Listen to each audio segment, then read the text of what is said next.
Hai, dengan Miss Misteri di sini, kali ini akan membawakan kisah membantu persalinan genderuwo. Selamat mendengarkan. Kondisi Desa Klapar, Kabupaten Purworejo, Jawa Tengah pada awal tahun 1980 sangat berbeda dengan saat ini. Waktu itu belum ada listrik, sehingga jalan-jalan masih sangat minim oleh penerangan dan jarang ada bidan serta sangat jauh dari rumah sakit. Tak heran jika mayoritas ibu-ibu hamil yang hendak melahirkan lebih memilih untuk menggunakan jasa dukun beranak. Salah satu dukun beranak yang tersohor pada saat itu adalah Mbah Kecis. Namanya dikenal hingga jauh keluar desa. Mbah Kecis tidak pernah menolak panggilan untuk membantu persalinan warga desa tanpa mengenal waktu. Jam berapapun dipanggil, dengan sigap Mbah Kecis akan segera datang. Mbah Kecis tinggal sendirian di rumah yang sederhana yang berada di pinggiran desa. Tidak ada yang tahu persis berapa usianya. Walaupun tubuhnya sudah keriput, tetapi beliau masih lincah dan sigap ketika membantu persalinan, seperti pada malam itu. Walaupun hujan lebat, Mbah Kecis tetap menyanggupi untuk pergi ketika Yanto menjemputnya karena istrinya mau melahirkan. Sikapnya terlihat sangat gugup. Saat itu, waktu menunjukkan pukul 1 dini hari. "Mbah, mau minta tolong. Istri saya mau melahirkan," ujar laki-laki parubaya yang mengaku tinggal di desa Ganggeng itu. Jarak antara desa Ganggeng ke desa Klapar lumayan jauh, kurang lebih sekitar 8 km. Yanto datang ke rumah Mbah Kecis dengan naik sepeda ontel. "Tunggu sebentar, saya mau menyiapkan peralatannya dulu," ujar Mbah Kecis setelah mempersilahkan tamunya untuk masuk. Namun tamunya tidak mau masuk. Sikapnya masih tampak gugup. Mbah Kecis sudah maklum dengan sikap tamunya yang selalu begitu. Maklum saja, namanya istrinya mau melahirkan, pasti bawaannya gugup serta cemas. Terlebih jika anak pertama. Laki-laki lebih gugup dibandingkan perempuan. Padahal yang mau bertaruh nyawa untuk melahirkan anak itu istrimu, bukan kamu. Mengapa kamu yang gugup? Canda Mbah Kecis setiap kali tamunya terlihat tidak sabaran. Saat hujan reda dan ketika itu pula Mbah Kecis selesai mempersiapkan peralatannya. Mereka bergegas untuk meninggalkan rumah sederhana itu. Mbah Kecis naik di boncengan sepeda Yanto. Sesekali dia merapatkan pakaian tebalnya dikarenakan udara terasa sangat dingin. Sisa air hujan sesekali masih menetes dari dedaunan yang banyak tumbuh di kanan dan kiri jalanan. Mendung yang pekat juga masih menggelayut di langit sana. Praktis jalanan yang mereka lalui sangat gelap. Beruntung, sesekali cahaya kilat menyambar, membantu Yanto mengawasi jalanan yang dia lalui.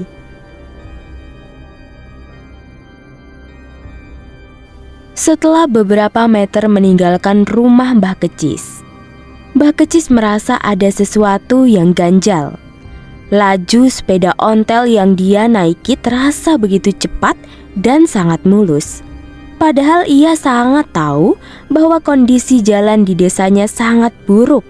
Banyak batu kerikil dan lubang di sana-sini. Namun anehnya, Mbah Kecis sama sekali tidak merasakan ada guncangan sedikit pun. Mungkin Yanto sudah terbiasa melewati jalanan ini, sehingga bisa memilih jalan yang bagus dan tidak terperosok ke lubang jalan. Begitu pikir Mbah Kecis. Lagi-lagi, beberapa saat kemudian, Mbah Kecis merasa ada yang janggal dan lebih aneh. Awalnya ia mencium bau yang kurang sedap dari tubuh Yanto. Baunya begitu menyengat, seperti sudah beberapa minggu tidak mandi. Ia agak kesal karena mulai tersiksa dengan bau itu. Namun, mengingat ada seorang wanita yang tengah membutuhkan bantuannya, Mbah Kecis menepis rasa kesalnya. Tak lama kemudian, bau busuk yang menyengat itu berganti dengan bau amis darah. Anehnya ketika Mbah Kecis mau menegur, bau amis itu tiba-tiba menghilang. Berganti bau harum minyak japaron, minyak khusus untuk orang mati sebelum dikuburkan. Walau Mbah Kecis tidak pernah merasa takut, namun saat itu bulu kuduknya merinding juga. Terlebih saat ia teringat apabila saat itu adalah malam Jumat Kliwon. Dan ketika Mbah Kecis mau bertanya, tiba-tiba sepeda yang dia naiki berhenti. "Kita sudah sampai di rumah saya, Mbah," ujar Yanto sambil membantu Mbah Kecis untuk turun dari sepedanya. Rasa penasaran Mbah Kecis pun semakin menjadi, karena ia merasa terlalu cepat untuk sampai di rumah Yanto.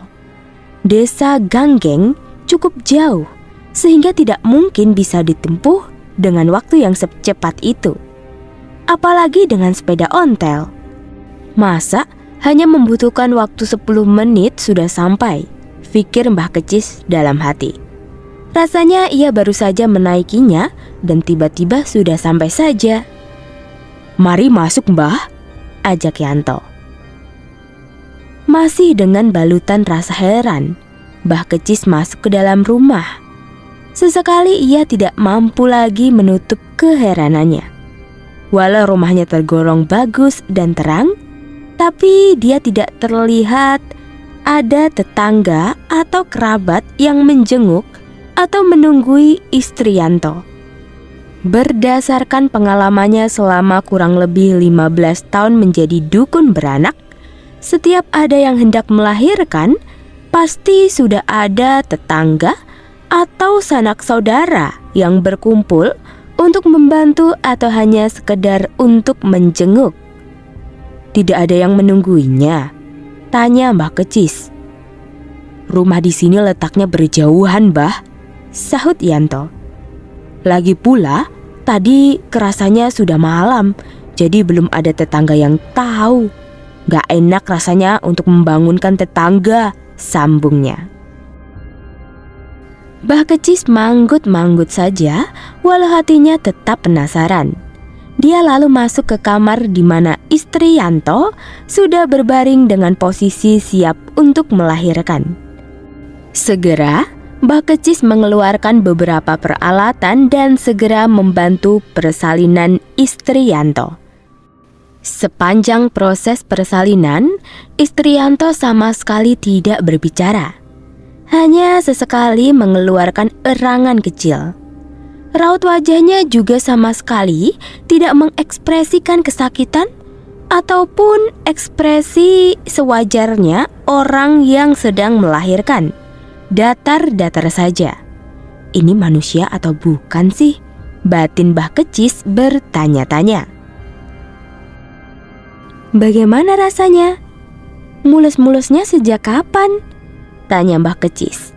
Pertanyaan seperti itu jarang dia lontarkan dikarenakan biasanya si pasien yang sudah bercerita duluan. Hanya itu yang terlontar dari bibir istri Yanto. Mbah Kecis enggan bertanya lebih jauh lagi. Mbah Kecis kini sibuk membantu mengeluarkan bayi dari rahim istri Yanto. Tidak lama kemudian, lahirlah bayi berkelamin laki-laki. Tidak ada darah maupun air ketuban yang keluar dari gua Garba istri Yanto. Semuanya sangat bersih. Karena sudah terlalu banyak kejanggalan yang dia temui, Mbah Keci sudah tidak peduli lagi dengan keanehan itu. Dia pun segera bersiap untuk memandikan bayi yang ukurannya lebih besar dari bayi normal pada umumnya. Rambutnya sangat lebat dan panjang. Kuku-kukunya juga sangat panjang-panjang. Ketika sedang dimandikan, tiba-tiba bayi itu tersenyum lebar pada Mbah Kecis sembari memperlihatkan gigi-giginya yang besar-besar sebesar kotak korek api. Sepertinya bayi itu mengenali orang di sekitarnya. Saking kagetnya, Mbah Kecis nyaris melempar bayi itu. Namun nalurinya melarang untuk melempar bayi itu. Mbah Kecis kini sadar dengan apa yang sedang dia hadapi. Dia pun berusaha untuk tetap tenang, lalu melanjutkan mengurus bayi itu hingga tuntas. Ya, walaupun dengan ketakutan yang luar biasa. Sepanjang aktivitasnya, badan serta tangan Mbah Kecis gemetaran dengan hebat saking takutnya. Setelah semuanya selesai, Mbah Kecis segera berpamitan pada Yanto beserta istrinya. Yanto beberapa kali mengucapkan terima kasih pada Mbah Kecis dan memberinya amplop sebagai imbalan atas jasa Mbah Kecis. Dia pun juga menawarkan diri untuk mengantar Mbah Kecis pulang ke rumahnya. Namun, segera ditolak oleh Mbah Kecis dengan cara yang halus. "Sudahlah, biar aku pulang sendirian. Temani saja istrimu itu. Kasihan dia ya, tidak ada yang menemani," kata Mbah Kecis memberikan alasan. "Kalau itu maunya Mbah, saya juga tidak bisa memaksa. Sekali lagi saya mengucapkan banyak terima kasih," kata Yanto dengan datar. Baru saja Mbah Kecis melangkah keluar rumah dan mengucapkan salam, tiba-tiba saja semuanya menjadi sangat gelap. Terdengar ucapan terima kasih yang menggelegar seperti petir. Sesaat kemudian, semuanya menjadi benar-benar gelap. Tidak ada lampu petromak, tidak ada rumah, dan tidak ada Yanto maupun istrinya serta bayinya.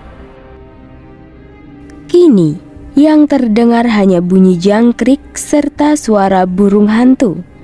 Semua yang tadi Mbah Kecis lihat menghilang begitu saja. Dingin malam menembus baju kebaya yang dikenakan oleh Mbah Kecis. Dengan tubuh gemetar, Mbah Kecis setengah berlari meninggalkan tempat itu. Namun, baru beberapa langkah dia berlari, dia terjatuh terjerembab. Kakinya tersandung sesuatu. Setelah dia meraba-raba, ternyata itu adalah batu nisan. Mbah Kecis mengedarkan pandangannya ke sekitar dengan bantuan cahaya bulan yang timbul tenggelam. Akhirnya dia mengetahui kalau dirinya kini berada di tengah-tengah kuburan desa. Sembari merapalkan doa serta mantra yang dia ketahui, Mbah Kecis kembali berdiri dengan secepatnya meninggalkan kuburan itu.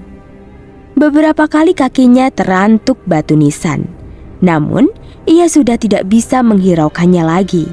Dia juga tidak peduli ketika amplop yang tadi dia pegang tercecer entah di mana.